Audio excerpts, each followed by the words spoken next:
Hello everybody, this is the Rabid Hedgehog, and it's a beautiful day here in Oklahoma. Approximately 75 degrees right now, and no wind, surprisingly. And calm before the storm, basically. It's Memorial Day weekend here. And I just wanted to give an update here real fast about what's going on in the life of the Hedgehog here.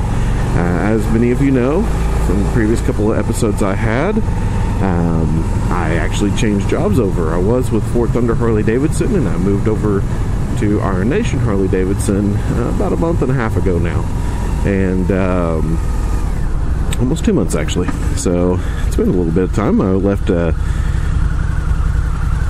the Ford on March 31st and started in early April over at Iron Nation. And can't say I'm looking back either. I enjoy where I'm at now. And basically the reason why is when it came down to it, you know, I love motorcycles and I love the industry. I love everything about motorcycles and that industry and everything. But the thing that was coming up the most was, it was the ownership of the other dealership.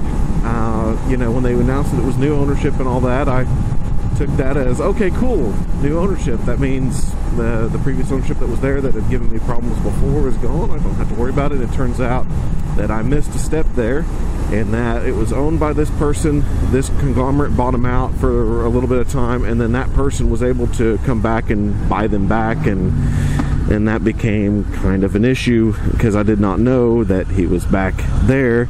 I thought he was leaving there, basically. So since there was that confusion, he was still there. I didn't like him, never have liked him, and I didn't want to make him any money, basically. So I decided that I wanted to go ahead and, you know, after about a 3-month period there, and especially it was after the first 3 weeks is when I found out what had actually happened. So I went over to Iron Nation, and they've been friends of mine for a long time, and that's why I do a lot of bike reviews with them and everything. And I kind of walked in there and I just said, get me out of there. If you got a spot, get me out.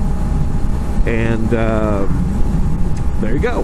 They got a spot for me, not a salesman, but a service manager. So something I actually still enjoy. In fact, it gets me a little bit closer to what I really want to do, and that's turn wrenches again, because I used to do that on cars. I used to be an auto technician years ago, and only had to stop because of some problems with my right hand where I got some nerve damage in an incident, and couldn't feel that right hand anymore, and because of burns and stuff and things like that, it became one of those liability things. And I left there on my own accord, you know, as a technician, and went into the whole white-collar industry thing of banking and insurance and all that stuff, and because that's what college was for.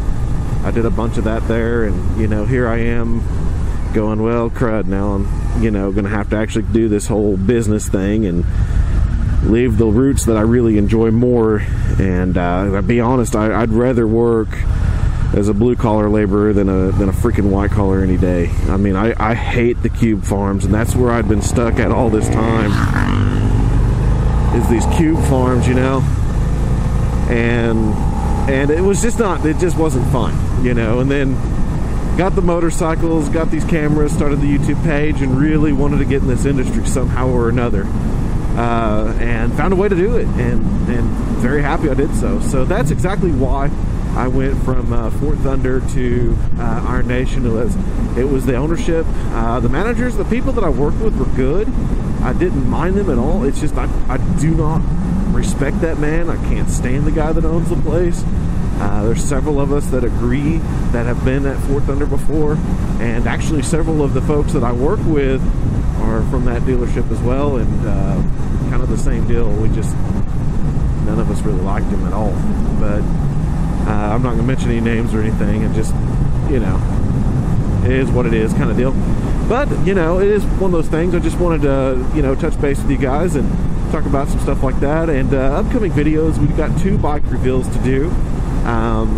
My wife and I actually did some changing, so I no longer have the XT250. I loved that bike. I didn't get rid of it for spite or anything, that I hated it or anything like that.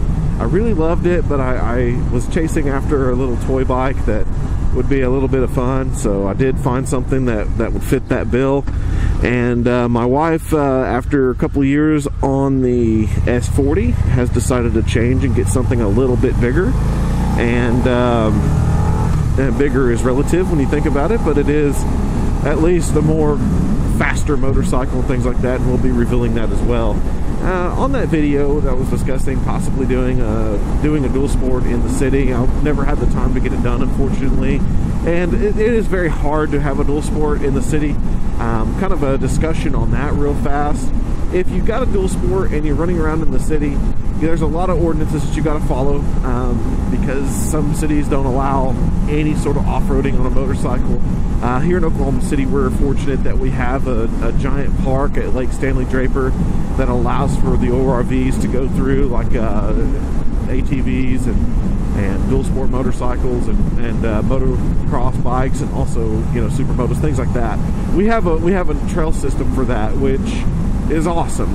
Around the city, you know, there's some areas that you might be able to find, but you got to respect the signs that are around. You know, if you see no trespassing, none of this, none of that, don't go on there. Just respect the sign. If there's an ordinance, you can call your city officials and see if there's an ordinance about off-roading in anything.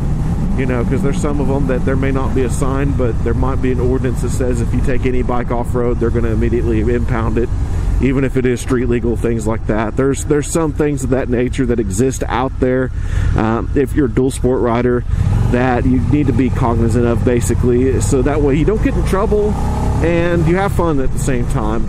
I mean, there's some areas that we had out here.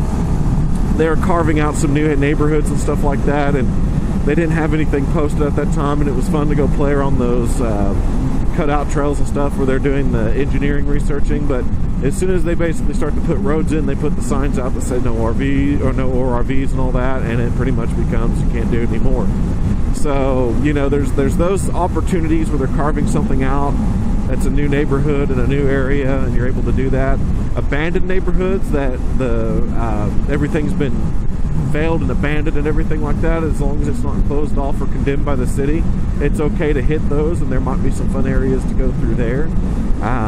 You know, so there's also some maintenance passageways and stuff in the cities, at least here in Oklahoma, where you have some highline liars like this going by, and just be safe. You know, don't do anything stupid around them, but you can basically go through those alleyways and you know, actually have a little bit of off-road time there as well. So there's some spots that you could do it. I just want to make that a general discussion. I was going to take the bike to those places, you know, to show them off, but it kind of got one of those things where, just like I was saying, I contact law enforcement, I talk to them, and contact city for ordinance and stuff to make sure what I'm doing is, you know, one is legal, first of all, so I don't get in any trouble and I don't lead any of you guys in trouble. So it became too much of a hassle, and you know, then I was all of a sudden starting to find a deal on another bike, and a trade was being reached, so I knew that bike would be going away pretty soon. So it was one of those deals. When it comes to this night rod, I don't ever plan on getting rid of it. I really don't. I've been riding this thing for quite a bit now, and this is, like I said, it was a dream bike when I bought it. It's still a dream bike today. It's still one of the most fun bikes I've ever had. I just recently updated it with you know, K&N cold air intake and some other things to give it a little bit more power boost, to let it breathe a little bit more free, and it works out for it just fine. I still haven't done anything to the exhaust. There's barely anything you can do to the exhaust. The air volumizer and stuff on this versus the standard manifolds and stuff, it takes a little bit more tuning and things if you were to do that. This bike is tuned to a specific set of exhaust. Freeing any of that up is going to screw it up and not let it ride as good or as fast or as stable as it would in a stock formation. So about the only thing you can do is a slip-on, and you know, do a small download on that, just because you freed up the air on both sides a little bit. But you don't want to go much further than that, because even the full exhaust systems, and I've rode a Vance & Hines with a Vance & Hines competition on a night rod, and also a let's see, Akrapovic, I believe it was, that did another exhaust, and it was a full exhaust, and Tab as well. There's the three of them that I've rode, and everybody said, oh, it gives it more power and everything, and it just didn't. It felt bogged down. It felt like it was just basically spitting gasoline straight into the exhaust and making noise. And so when it comes to like doing some major modifications to the Nyrod, that'll never happen. That's what that other bike is for. It's to have some fun with. So I look forward to doing the announcement on that.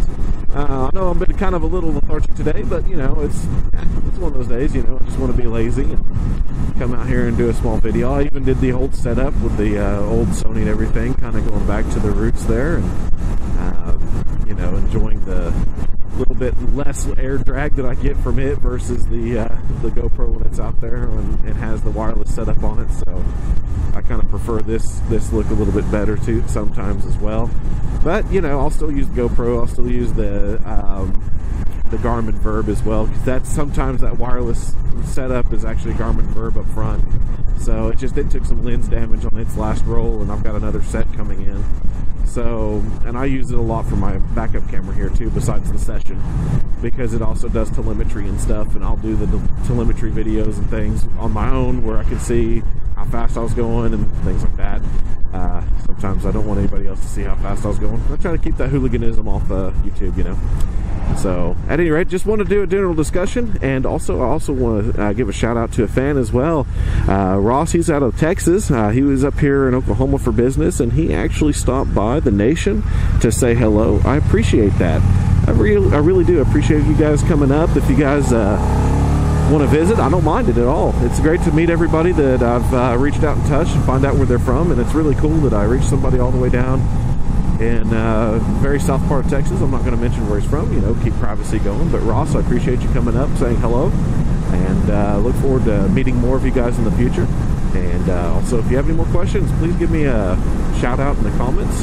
I'll be happy to answer those as soon as I can. And you keep the shiny side up, and have a good one, folks.